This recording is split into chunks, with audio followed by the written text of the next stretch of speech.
a pastor, but I could do a sermon on Black History Month. Because standing here before you, past fall, I have been in Canada 61 years. And I can tell you stories that we went through when we just came here.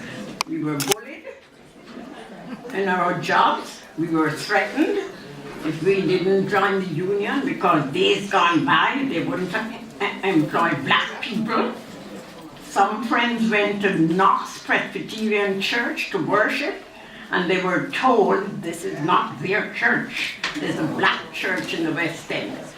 But all the troubles we went through, we endured them. We endured them. We learned to turn the other cheek because we were taught when we just came, friends of mine that came before me, when we went through struggles and we got together and talked, she said, you know what? There was a grouping before us. They made the way for us. Let us bear all the troubles and make the way for somebody else. And this is how we lived our life. When it came on to the hospital working, we had a lot of struggle, but we said, let us make the way for others.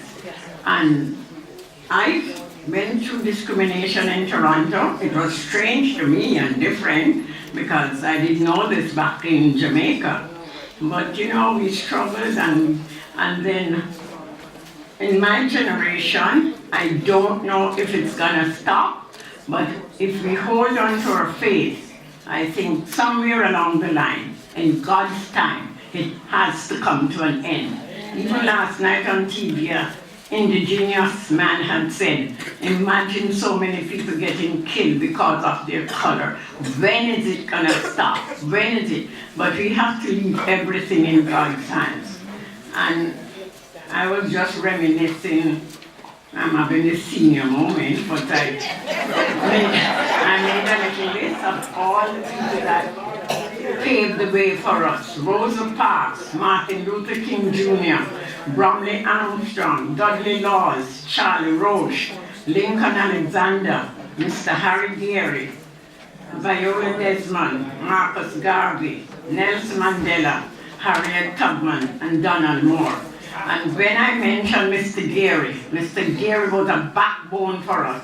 We, the women, went to Mr. Geary because we were looking at an apartment, and he gave us the name of somebody that had a home. When the men came, they went to Mr. Geary to get a job, and we used Mr. Geary's name as a reference, and we just got through. I have two little clippings here. This one is from Nelson Mandela.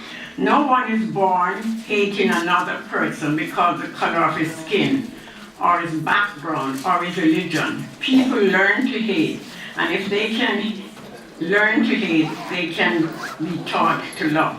For love comes more naturally to the human heart than the opposite. And this one is from Martin Luther.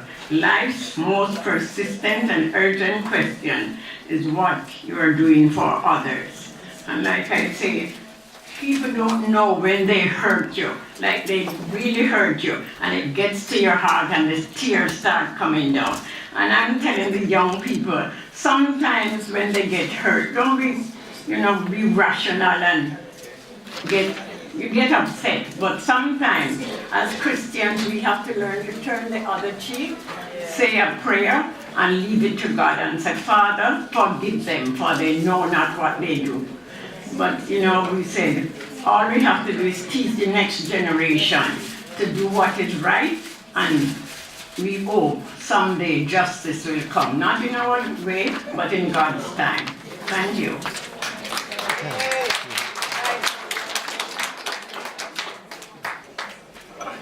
Okay, that's great news. Thank you, Eugenie. And I told her she has a lot of history, so I consult with her all the time. While having your cake, at this time, Kingsley, our great leader, will do our short presentation. Kingsley, please. Yes.